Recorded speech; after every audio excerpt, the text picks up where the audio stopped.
Escúchenme. Shock. El shock es una falla circulatoria aguda, ¿sí? Espérenme un segundo. Voy a tratar de silenciar a este animal que tengo acá. Ay, está haciendo ruido ahora. Esperen un segundo, perdón. Aguárdenme. Un segundo. Maldito. Definiciones de shock claras, que ya las conocen, ¿sí? Ay, Dios. La circulación falla en proveer una adecuada cantidad de oxígeno suficiente para las funciones celulares. Esa es una de las definiciones que habla de la oferta y de la demanda. Por lo tanto, el shock es disoxia tisular, una alteración entre la oferta y la demanda de oxígeno a los tejidos. ¿Sí? Nosotros vemos hipotensión como un signo clínico cardinal, pero no siempre la hipotensión puede estar presente. Por ejemplo, en los pacientes que son hipertensos previos. Hay gente que vive con 170 de sistólica, y cuando ustedes van a evaluar la presión arterial, por ahí la persona tiene 100 de sistólica, ¿sí? Y no pueden definir shock por solamente la presión arterial, ¿bien? También tienen marcadores bioquímicos que los ayudan a evaluar si el paciente está en shock o no. Por eso siempre hablamos de los gases. Los terapistas hablamos siempre de los gases, porque puede estar el laboratorio bien, puede estar la presión bien, si el paciente tiene 5 de láctico está en shock, porque tiene hipoperfusión, en teoría, ¿sí? Después ustedes verán si es real eso o no. Es importante el valor inicial del ácido láctico y también su cambio a través del tiempo. Ustedes saben que hay algo que se llama clearance de lactato, ¿sí? Que es el descenso del ácido láctico cuando el paciente comienza su reanimación. Si esto sucede y el clearance es bueno, el paciente tendrá una buena evolución. Si el clearance es malo, no. ¿Bien? Nosotros tenemos ventanas clínicas para definir el shock, ¿sí? Yo definí ahora shock acá como una alteración entre el oxígeno, entre la oferta y la demanda de oxígeno, pero no como hipotensión. Nosotros tenemos ventanas clínicas que hacen que... Ay, esta perra, espérenme un segundo, el paciente puede tener grados de hipoperfusión, ¿sí? Una de ellas es la que nosotros más vemos, que es la hipotensión arterial. Puede ser también una piel moteada o lo que llaman ustedes livideces. La hiperlactacidemia mayor a 2, una alteración del estado mental, que esto es muy frecuente en los pacientes ancianos, o la oliguria. ¿Sí? Técnicamente uno puede ver estas ventanas clínicas que me orientan a mí a pensar en shock. Cuando un paciente deja de orinar, o está empezando a hipotensarse, o le hago unos gases y tiene más de 2 de láctico, tengo que pensar que el paciente se está shockando. La hipotensión arterial existe, real, en los pacientes con shock, aunque muchos pacientes pueden estar shockados sin hipotensarse, ¿sí? Tengo también otros signos de hipoperfusión tisular. Si esos signos están presentes, si yo tengo, para yo decir que el paciente está en shock, tengo que tener dos cosas.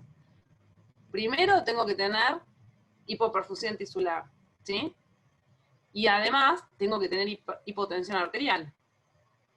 La hipotensión puede no estar presente, lo que sí tengo que tener es alteración de la perfusión.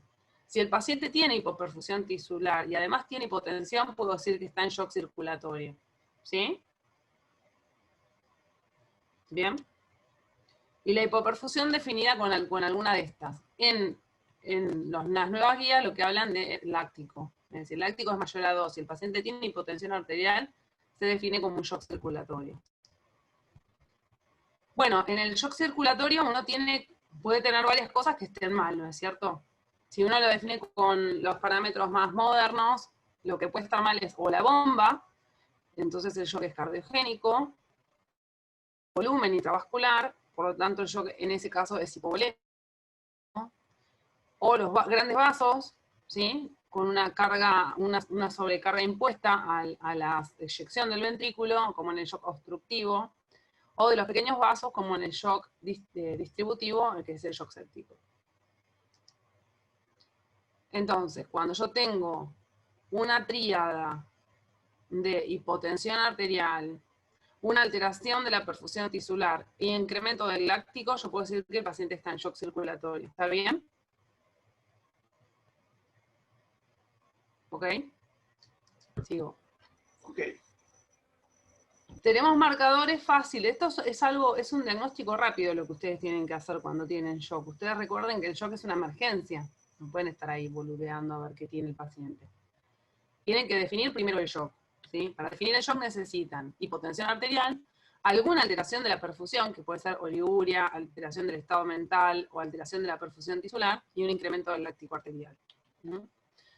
Los marcadores como el láctico, bueno, a lo que me habla el láctico es de una célula que está viviendo en glicólisis anaerobia, o sea, una célula a la cual no le está llegando el oxígeno y está haciendo glicólisis anaerobia para sostener su metabolismo. ¿Bien? Otro marcador que puedo utilizar es el gradiente arteriovenoso de PCO2, el famoso delta CO2 que hablan todos ustedes, que en realidad me está hablando de una disfunción microcirculatoria. O sea, lo que me está diciendo es cuánto está tomando la célula y cuánto está devolviendo, la diferencia entre lo que toma y lo que devuelve, más o menos algo así. El gradiente arteriovenoso de CO2 o el delta de CO2 es uno de los marcadores también. Y después, si no, puedo tener un marcador de microcirculación, que nosotros no lo tenemos en la mano, que es una microscopía que nos muestre una alteración de la perfusión a nivel de la lengua, del parámetro que quieran elegir, ¿sí? Y ahí después yo establezco qué tipo de shock. Yo primero tengo que establecer que el paciente está en shock, ¿verdad? Y después puedo decir qué tipo de shock tiene ese paciente. O en realidad me tengo que cuestionar siempre por qué está en shock. No tengo un paciente con un trastorno de la perfusión, hipotenso y con un láctico elevado y no sé qué tiene. Sí, sé que tiene shock, tengo que definir el síndrome, ¿sí? Eso es lo que tienen que saber los residentes más chicos. Yo tengo que poder definir el síndrome shock, porque es una urgencia médica y la tengo que tratar en forma rápida, urgente, emergente, así, emergencia. En una hora, lo tengo que definir rápido. Tengo que poder diagnosticarlo. Lo que hacen muchos, que yo a veces veo, y también lo hago yo, porque es un error que por ahí arrastran de la gente, es, ay, está un poco hipotenso, bueno, lo expando, ay, y no, es en unos gases, bueno, tiene 10 de bicarbonato, y empiezan a esperar, y esperan, y esperan, y se prolonga el shock en el tiempo, y después lo que va a haber es deuda de oxígeno, ¿sí? Entonces, eso lo tienen que definir rápido, y cuando dicen shock, cuando ustedes definen shock, ven un paciente hipotenso, que está mal perfundido, que tiene un láctico elevado, ya tienen que definir shock y empezar el tratamiento rápido, ¿bien? Es muy común esa cosa de estirarlo en las terapias.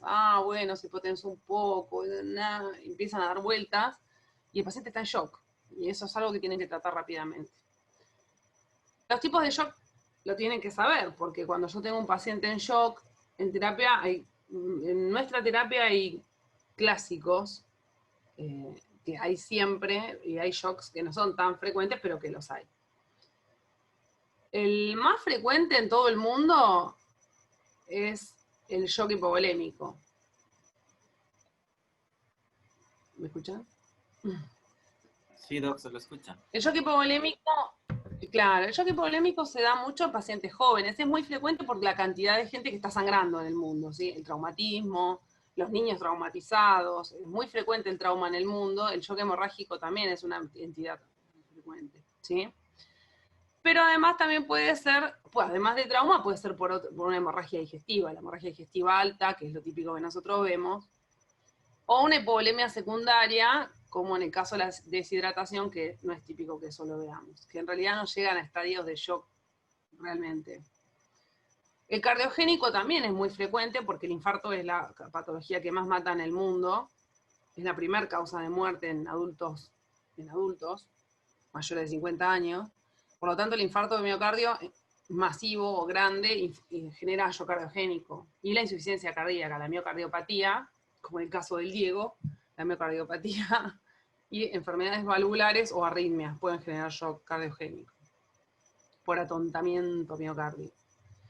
Y el shock obstructivo, en el caso del traumatismo del TEP, de la enfermedad embólica, en la embolia pulmonar, o el taponamiento miocárdico, el taponamiento cardíaco, que es también frecuente en el trauma y en el infarto de miocardio se pueden llegar a ver a veces taponamiento. Lo más frecuente que nosotros lo vemos es en el trauma, el taponamiento.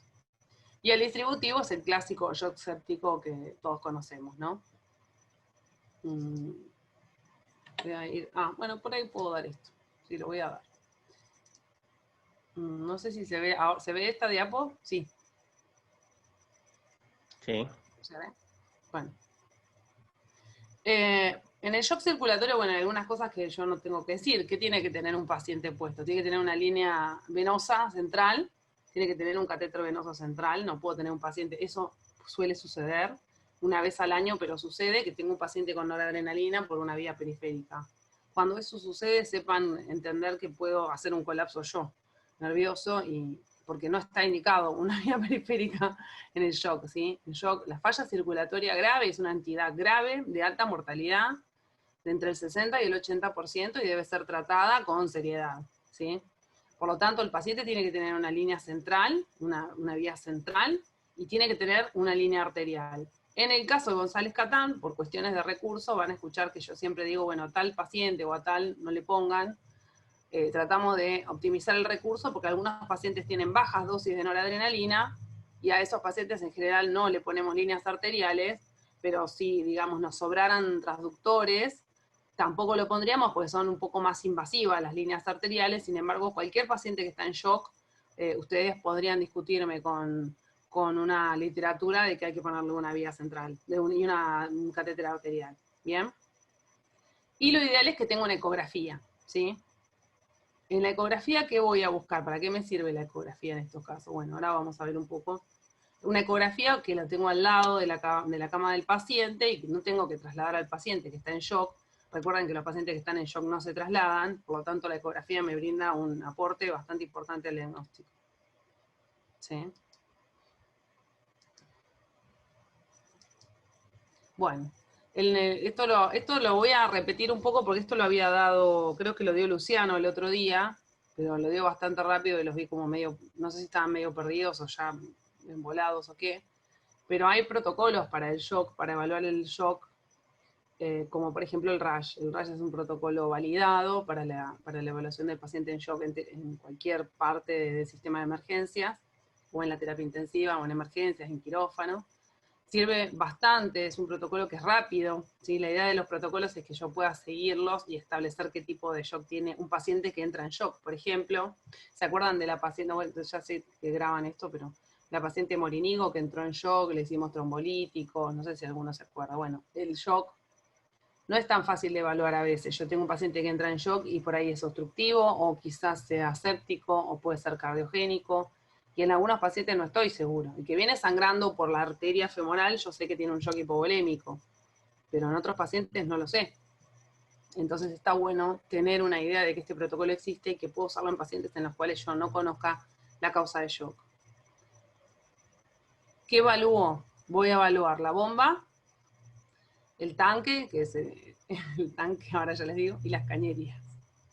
Sí, el tanque es el contenido, el volumen intravascular, y las cañerías. La bomba es el corazón, el tanque es el contenido y las cañerías son las arterias, ¿no? Por así decirlo. ¿Qué voy a ver? La bomba. ¿Qué puedo? ¿Qué información importante me puede dar ver el corazón de un paciente? Es importante que ustedes sepan que, aunque yo no hago ecocardiografía, no soy especialista en ecocardiografía, sin embargo tengo un poco de ojo para ver, ¿sí? Y eso se va haciendo con la mano, ver corazones. Es decir, uno pone un transductor, no tienen que saber, ideal sería que sepan los cortes, el eje largo, el eje corto, pero pueden hacer un subsifoideo, un eje subsifoideo y ver el corazón. Y lo que pueden ver es algo que se llama A-ball, o sea, subjetivamente, si han visto 100 corazones latiendo vía ecocardiografía, pueden entender si este paciente tiene una buena función o tiene una mala función, ¿sí? Van a ver primero el pericardio, porque pueden determinar con una ecografía cualquiera, con un eje subsifoideo, si el paciente tiene o no líquido en el pericardio, cómo está globalmente la contractilidad, no la tienen que medir, pero por lo menos la pueden ver.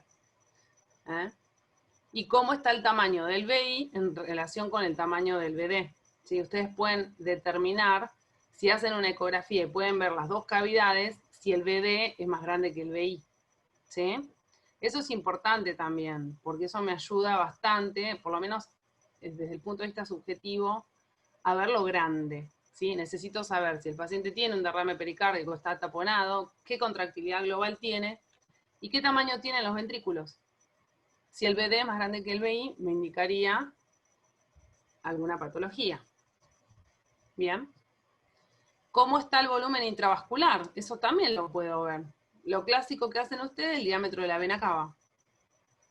Es un parámetro indirecto, pero sirve. Tiene sus limitaciones el diámetro de la vena cava, ¿sí?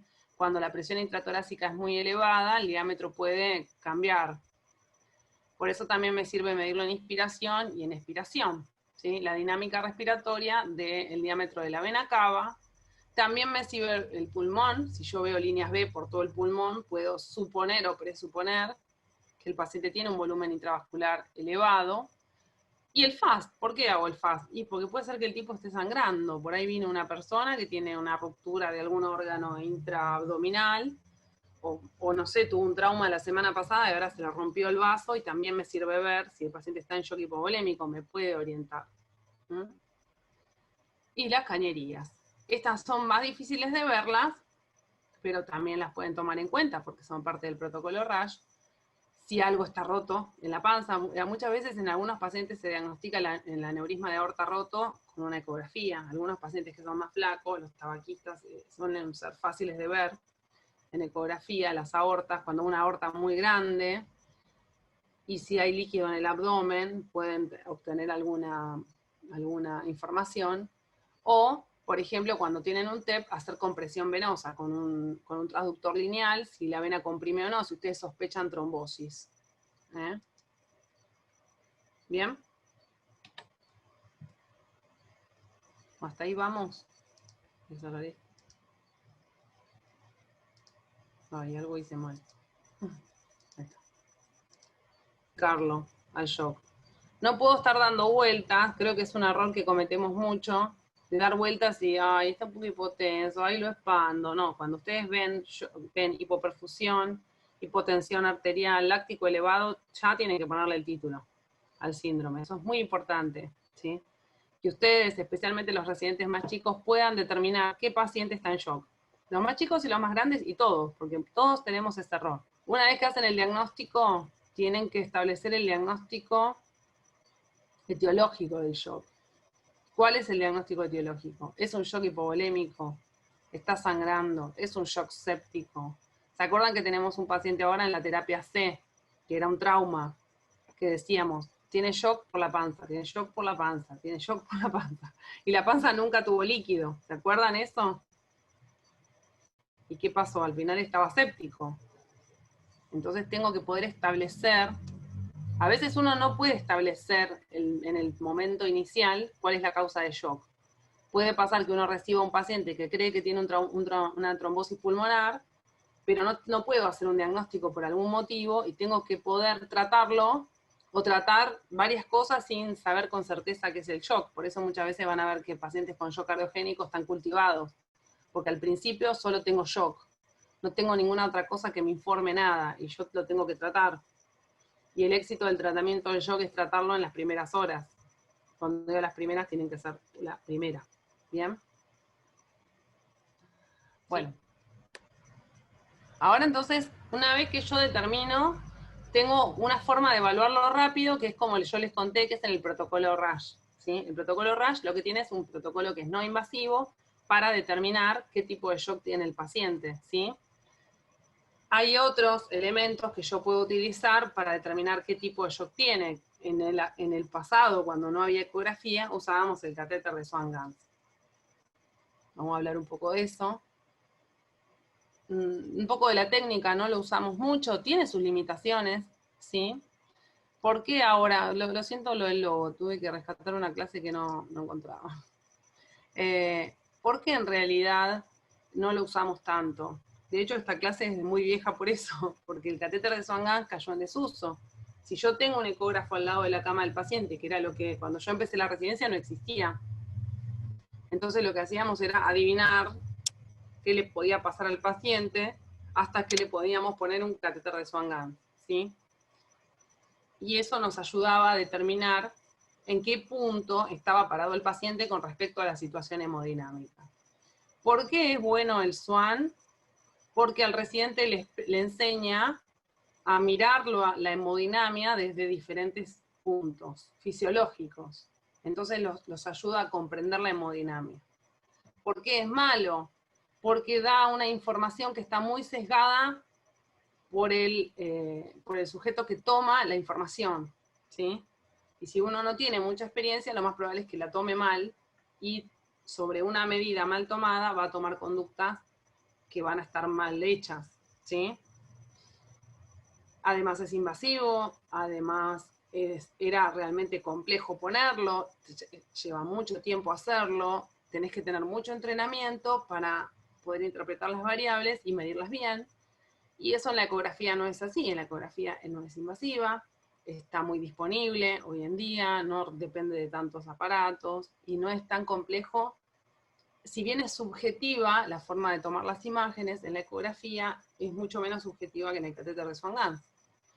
Por lo tanto, cayó en desuso muy rápido el catéter cuando la ecografía se hizo un método ampliamente difundido, ¿sí? Sin embargo, el catéter nos da bastante información, ¿sí?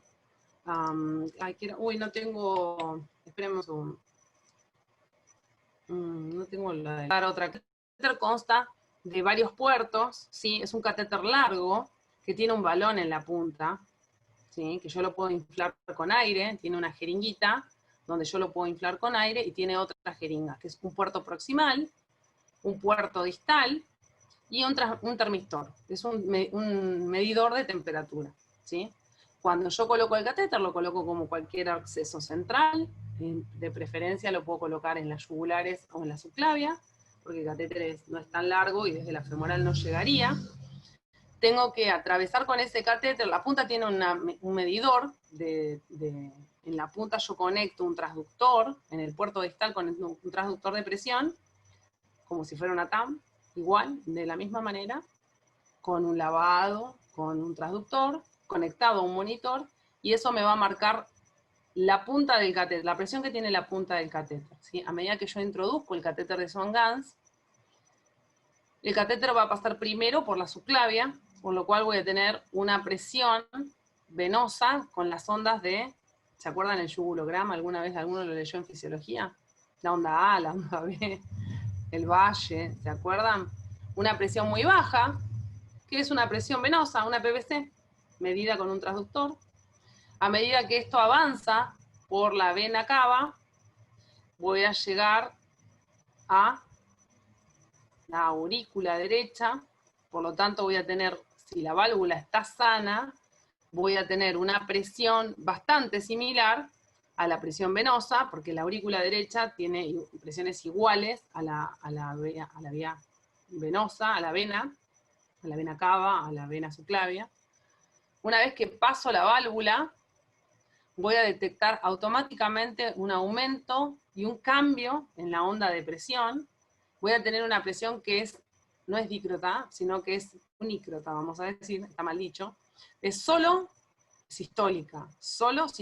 Van a ver que es una presión que aumenta, que puede llegar hasta 20, 30 milímetros de mercurio, que es una presión del ventrículo, es la presión ventricular. Cuando el ventrículo se contrae, la presión sube, cuando se relaja, la presión baja. Sube, baja, ¿sí? Tengo un pico, que tiene que ver con la contracción del ventrículo derecho. Y una vez que paso la válvula, la pulmonar, voy a encontrarme una presión arterial, ¿sí? Si encuentro una presión arterial, la característica onda de una presión arterial es una onda dícrota, que tiene sistólica y tiene diastólica, ¿sí? Esa onda dícrota, yo a medida que la avanzo, ¿sí? Voy a llegar a una posición donde esté en una rama de segundo nivel, de segunda división, y en un momento va a enclavarse, infladita así, va a enclavarse en una arteria de segundo ramo de la pulmonar, en una derivada de segundo de la arteria pulmonar. Y lo que voy a obtener es una presión de enclavamiento, en realidad mejor llamada presión de oclusión de la arteria pulmonar o POAP. Y eso me va a dar una presión, ¿sí? Esa es la forma correcta de colocación. Cuando voy colocando el catéter, lo tengo que conectar a un transductor de presión, y a medida que lo voy poniendo, lo tengo que ir mirando en el monitor. Y me va a marcar todas estas presiones, ¿sí? ¿Bien? Después le voy a dar uno mejor de la técnica, que es más divertida. Cuando avanzo, como ya les dije, avanzo por vena hasta el ventrículo derecho, las ondas que voy a tener son ondas de PVC, que son iguales a las de la aurícula derecha. Cuando paso al ventrículo voy a tener ondas de presión solo sistólica, ¿sí? Solo sistólica, pico sistólico, que va a llegar hasta, como máximo, hasta 30, que es la presión normal del ventrículo derecho. Y una vez que yo vaya a una rama, ¿sí?, secundaria, ¿sí?, voy a pasar por la arteria pulmonar con el catéter inflado, y una vez que ese catéter ocluya el ramo de la arteria, voy a tener la presión de enclavamiento o presión de oclusión de la arteria pulmonar. ¿Qué es esto? ¿Y qué voy a hacer? Una vez que se enclava, voy a ver esta onda que va a ser bien planita, ¿sí?, bien planita, que va a tener pequeñas onditas, que va a ser la presión de enclavamiento. Una vez que lo enclavo, desinflo el balón y tengo que volver a ver la presión de la arteria pulmonar. Si lo vuelvo a inflar, se tiene que enclavar otra vez. ¿Sí? Bien. Esto es lo mismo. Voy a pretender que el catéter quede ubicado en la zona 3, ¿sí?, donde la inferencia de la presión pulmonar, de las presiones aéreas del pulmón, sea mucho menor sobre la vasculatura, donde yo tenga una medición que sea bien clara y que no esté influida por la PIP, por la presión intratorácica. ¿Bien? ¿Se acuerdan las zonas de Best? La zona de Best 1 tiene mucho componente de presión alveolar y poco de perfusión, poco de presión vascular. En la zona 2 es medio y medio, y en la zona 3 hay poco componente de presión alveolar, y lo que más importa es la presión de los capilares. Por lo tanto, voy a pretender que el catéter quede ubicado por debajo del hilio pulmonar. Cuando hago la placa lo tengo que ver por debajo del hilio. ¿Está bien? Ahí, tiene que estar en zona 3. Yo lo divido por donde está el hilio, esta es la zona 3, esta es la zona 2, y acá arriba está la zona 1. ¿Sí? Tengo que hacer una placa de control por dos cosas, para ver si no tiene neumotórax y para ver si quedó bien enclavado el catéter. Bien. Cuando yo obtenga registros, yo primero ya tengo registros importantes, ¿sí? Cuando tenga registros, los voy a tener en claro de que tiene que estar bien el sistema de monitoreo. Bien. Puedo medir varias cosas. Puedo medir gasto cardíaco. Hay un catéter que me permite a mí medir gasto cardíaco, es del monitor. Nosotros ahora este monitor no lo tenemos, por eso tampoco ponemos mucho Swan. Hay algunos catéteres de Swan-Ganz que me permiten tener en forma instantánea el volumen minuto, y lo miden en el momento, que saben que el gasto cardíaco es igual a la descarga sistólica, que es la cantidad de sangre que inyecta el ventrículo izquierdo por unidad de tiempo. O sea, la cantidad de sangre que hay en el ventrículo por las veces que late el corazón es el gasto cardíaco, ¿sí? La descarga sistólica depende de la precarga y de la poscarga y de la contractilidad, ¿sí? Y la frecuencia cardíaca depende del sistema autonómico. ¿Cómo mide el volumen minuto? Nosotros el gasto cardíaco, volumen minuto es lo mismo, ¿eh? La misma cosa. El volumen minuto es la cantidad de sangre, o el gasto cardíaco, la cantidad de sangre que sale del ventrículo izquierdo por unidad de tiempo. Eso es el gasto cardíaco o volumen minuto. ¿Cómo se mide? Bueno, se mide con una técnica que se llama del colorante, ¿sí? Yo inyecto una cantidad de colorante en un circuito que conozco, de un tamaño que conozco, que en este caso sería el catéter, a una temperatura que conozco, y mido la salida de ese líquido, ¿sí? Yo no uso un colorante, en este caso lo que uso es una jeringa rellenada de un suero fisiológico a cierta temperatura. Con la temperatura del paciente, el largo del catéter me permite hacer la cuenta de cuál es la cantidad de líquido que pasa por ese catéter por unidad de tiempo, ¿sí?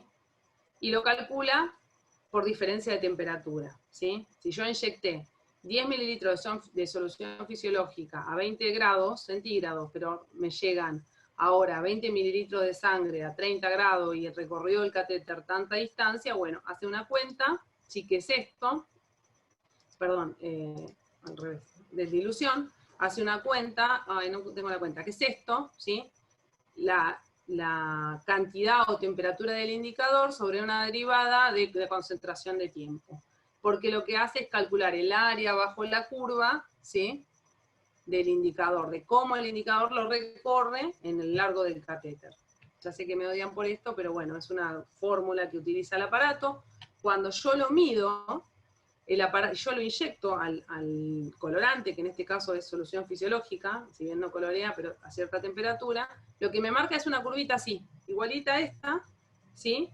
Y yo tengo que elegir esta curvita y ahí me va dando el número del volumen minuto, ¿sí? Cada vez que yo inyecte me va a medir una curva así.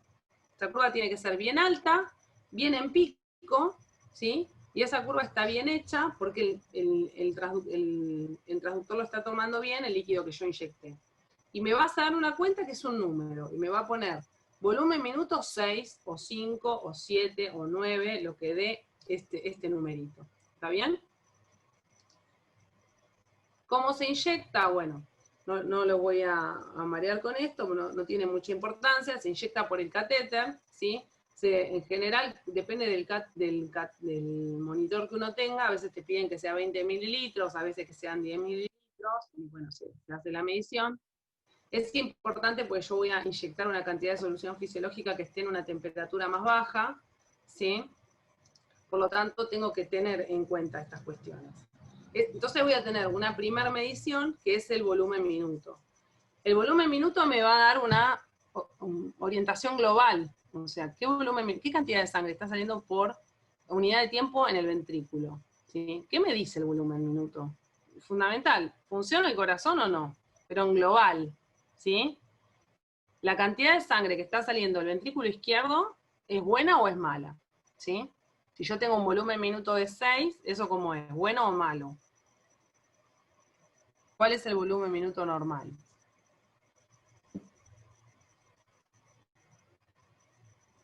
Se murieron todos.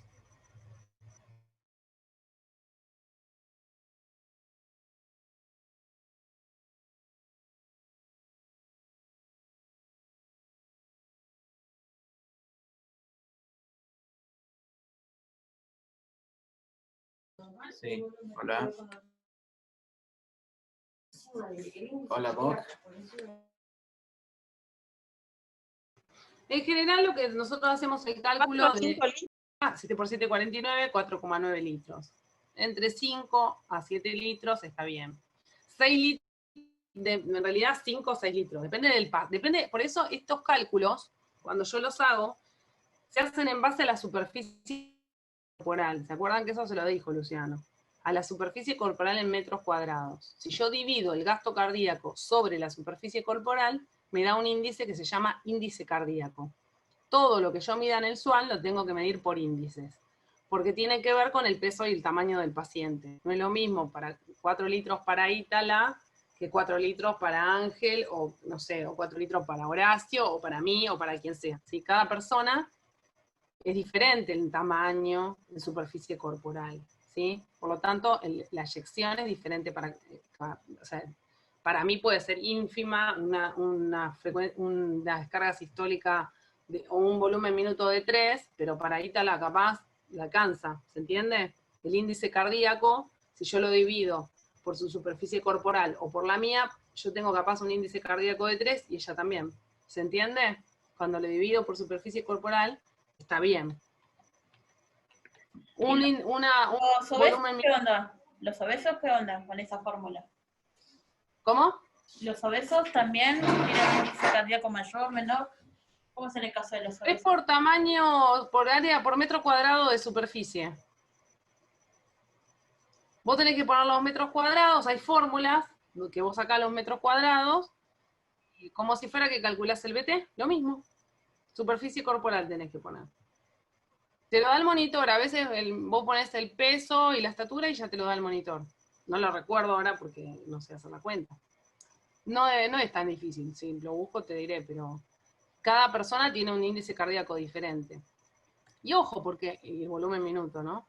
Ojo porque, fíjense qué importante que es, la información que te da es global, porque a mí me dice, por ejemplo, que el paciente tiene un gasto cardíaco de 5 o de 3, pero no me dice si lo tiene a expensas de 150 de frecuencia cardíaca o lo tiene a expensas de que tiene mucha descarga sistólica. Por ahí, El paciente tiene 3 de gasto cardíaco, pero tiene 150 frecuencia cardíaca y tiene una eyección muy baja, un volumen de eyección muy bajo, ¿se entiende? Me da una valoración global de lo que sale de sangre del ventrículo izquierdo, pero no me dice si es a expensa de la frecuencia cardíaca. Fíjense que si, por ejemplo, una persona se infarta, la descarga sistólica puede disminuir porque el corazón no está bombeando bien. ¿Sí? ¿Me siguen en la idea? La descarga sistólica puede disminuir. Y esa persona infartada lo que hace es aumentar la frecuencia cardíaca para compensar el volumen minuto. Por lo tanto, la información que me da el SWAN en ese caso es global del volumen minuto. Yo no sé si está bien la descarga sistólica, si el corazón está latiendo con una buena fuerza.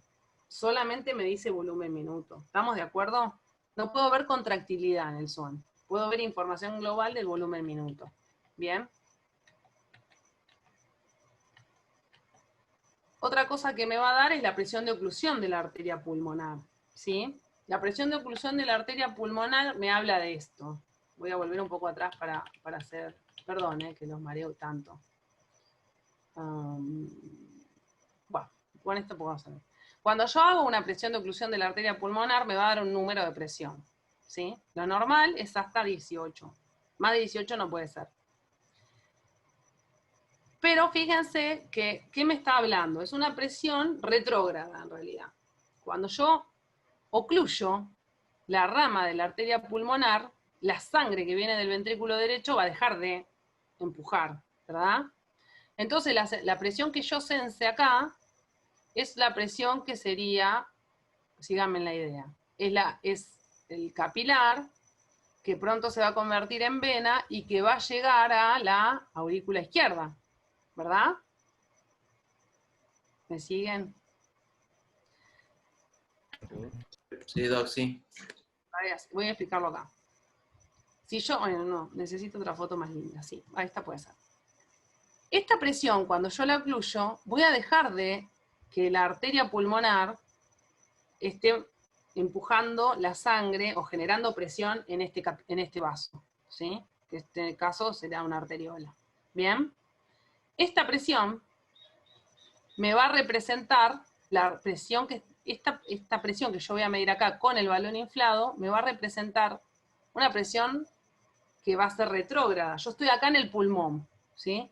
Este pulmón ahora va a llevar por los capilares la sangre hasta la aurícula derecha, hasta la aurícula izquierda, ¿verdad?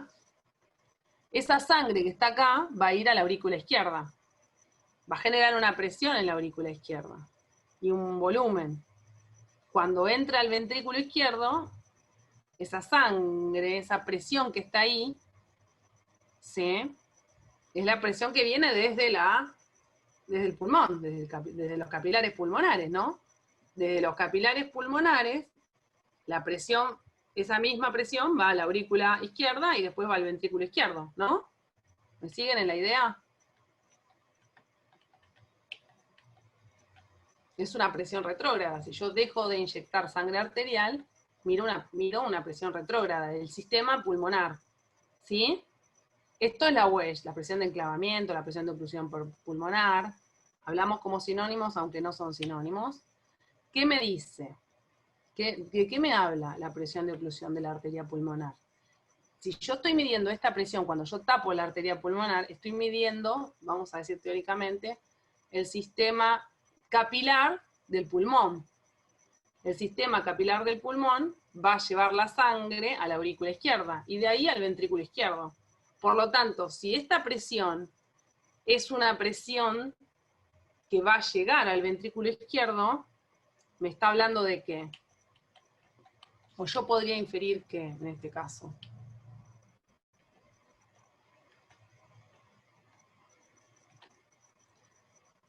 Vamos a ponerlo en este dibujo.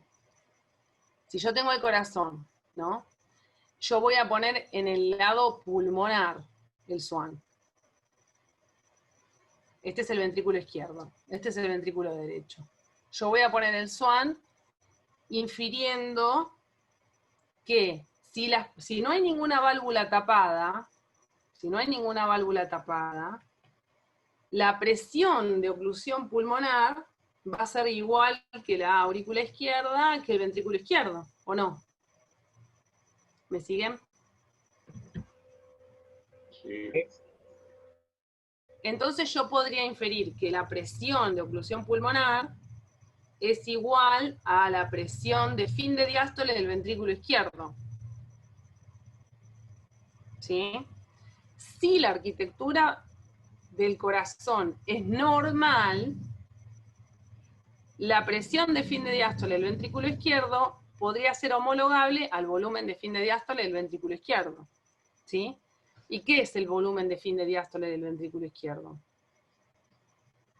Es la precarga del ventrículo izquierdo. ¿Sí? ¿Vuelvo a explicarlo? Sí, Doc, por Si yo favor. tengo, se lo hago más fácil. Si yo tengo una presión pulmonar capilar de 16, es normal. Es una presión normal. El llenado de la aurícula izquierda va a ser normal porque las presiones son bajas. El llenado del ventrículo izquierdo también. Yo tengo que suponer que es normal bajo. No hay sobrecarga de volumen. Si yo tengo una presión de oclusión de la arteria pulmonar de 22, o más de 18 si les gustan números teóricos, sé que la presión que está recibiendo la aurícula izquierda es mayor, porque está recibiendo un volumen mayor, está sobrecargado ese pulmón. Ese pulmón tiene líquido, mucho líquido. La presión capilar de ese pulmón es muy alta. Y eso se va a ver transferido a la aurícula izquierda y al ventrículo izquierdo. Si no hay ninguna válvula tapada en todo ese trayecto, esta presión que yo mida va a ser la misma que mida en la presión de fin de diástole del ventrículo izquierdo. Cuando se llena el corazón, se llena con esta presión, ¿verdad? El lleno del corazón es la presión de fin de diástole, ¿o no? Y eso es la presión de fin de diástole en un corazón de arquitectura normal es igual que el volumen de fin de diástole. Y el volumen de fin de diástole en el corazón es la precarga. Entonces, la presión de oclusión pulmonar, lo que me está dando es la precarga del ventrículo izquierdo. No me lo está dando directamente. Yo la estoy infiriendo a través de la presión de fin de diástole. ¿Se entiende? A través de la presión Wedge yo infiero el volumen de fin de diástole. Sin embargo, esta medición, como ya verán, es un error. Yo estoy infiriendo que un volumen es igual a una presión, que una presión es igual a un volumen, no es lo mismo. Por eso, cuando la compliance ventricular y la presión del pericardio, justa cardíaca, es normal y no hay ninguna alteración a nivel de la complacencia ventricular, yo puedo decir que la presión de oclusión pulmonar o la presión Wedge es homologable al volumen de fin de diástole. O sea, todo eso para medir el volumen de fin de diástole, que es la precarga. Esta es la verdadera precarga, ¿sí? Para medir precarga, lo mejor es usar un SWAN. No, la vena, no es la vena, la presión venosa, la PVC. ¿Sí? La PVC no es la precarga. La PVC es la precarga del ventrículo derecho. La precarga del ventrículo izquierdo es la presión Wedge o la presión de enclavamiento. ¿Bien?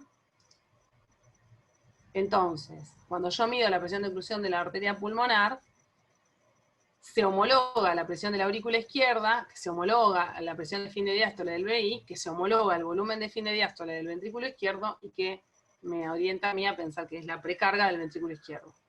O sea, hasta ahora con el SWAN pude medir el volumen, minuto, y la precarga del ventrículo izquierdo, que es un montón. El volumen me dice función global del corazón.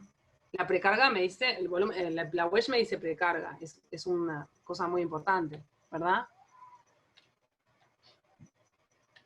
Bueno, no voy a entrar en cosas raras. Quiero nomás que se lleven el concepto, ¿sí? ¿Hasta ahí están muriendo o más o menos están bien? Uy, me faltan algunas diapositivas.